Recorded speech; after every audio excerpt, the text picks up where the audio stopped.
Hello everyone, welcome to English through books. আগের দিন আমরা লেসন 1-এর পার্ট 1টা পড়েছিলাম, আজকে 2টা পড়ব। তো পার্ট 1টা যদি কেউ না দেখে থাকেন তারা অবশ্যই পার্ট 1টা একবার দেখে আসবেন। ইন দ্য ফাইনালে India lost the toss, India টসটা হেরে যায় and were made to bat, এবং ব্যাট করতে বাধ্য হয়েছিল এগেনস্ট এ ওয়েস্ট ইন্ডিজ টিমের বিরুদ্ধে that could boast of the world strongest bowling attack, যাদের আর কি বিশ্বের সবথেকে ভয়ানক বোলিং অ্যাট্যাক করার ক্ষমতা ছিল। The Indian batting line up crumbled against the great West Indies, এই মহান ওয়েস্ট ইন্ডিজের বিরুদ্ধে ইন্ডিয়ার ব্যাটের লাইন আপ ভেঙে গেছিল। ফাস্ট বোলার্স, যাদের ওয়েস্ট ইন্ডিজের যে ফাস্ট বোলাররা ছিল, কম্প্রাইজিং অফ, তাদের মধ্যে আর কি ছিল Andy Roberts, Malcolm Marshall, Joel Garner and Michael Holding. এদের বলে ভারত পুরোপুরি বিপদে পড়ে গেছিল। It was only Krishnamachari, Srikkanth and Mohinder Amarnath. Krishnamachari Srikkanth, উনি 57 বল খেলে 35 রান করেছিল, আর মহিন্দর অমরনাথ উনি 80 বল খেলে 26 রান করেছিল। Who at the top of the batting line up offered some significant fight, যারা ব্যাটিং লাইন আপের ভেতর মোটামুটি একটা ভূমিকা নিয়েছিল ভালো ফাইট করার মতো।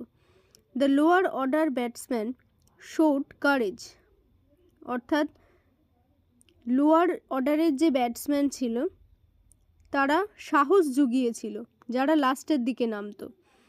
অ্যান্ড উইথ দেয়ার এফোর্ট, তাদের এফোর্টের কারণে, মানে প্রভাবের কারণে, India was able to compile 183 runs, India মোটামুটি জড়ো করতে পেরেছিল 183 রান, অল আউট হয়ে গেছিল 54.5 ওভারে।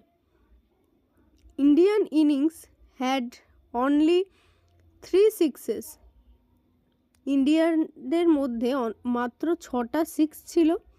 1 বাই শ্রীকান্ত, 1 বাই সন্দীপ পাটিল, অর্থাৎ শ্রীকান্ত একটা, সন্দীপ পাটিল একটা, অ্যান্ড 1 বাই মদন লালের কাছ থেকেও একটা 6 এসেছিল। হাউএভার দ্য ইন্ডিয়ান বোলার্স, তারপরে যদিও ইন্ডিয়ান বোলাররা made best use of the weather and pitch conditions, খুব ভালো ব্যবহার করেছিল আবহাওয়া এবং পিচের অবস্থাটা, and were able to bowl out the great West Indies batting line up, এবং বোল আউট অর্থাৎ আউট করে দিতে পেরেছিল মহান ওয়েস্ট ইন্ডিজের একটা সুন্দর ব্যাটিংকে। ফরে মেরে 140 রানস ফ্রম 52 ওভার্স, মাত্র 140 রান করতে পেরেছিল 52 ওভারে। India does achieved a historic win by 43 runs, India এইভাবে একটা ঐতিহাসিক জয় করেছিল 43 রানের তফাতে।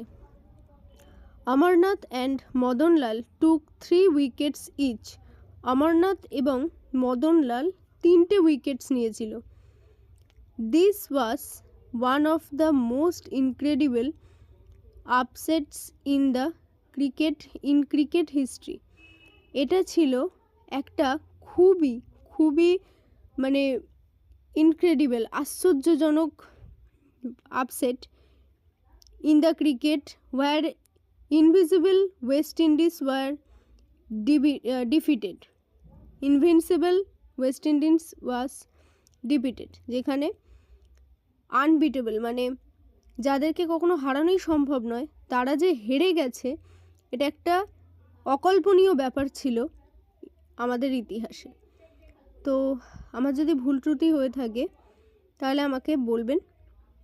হ্যাঁ, ক্রিকেট সম্পর্কে আমার একটু জ্ঞানটা কম, তাই সরি।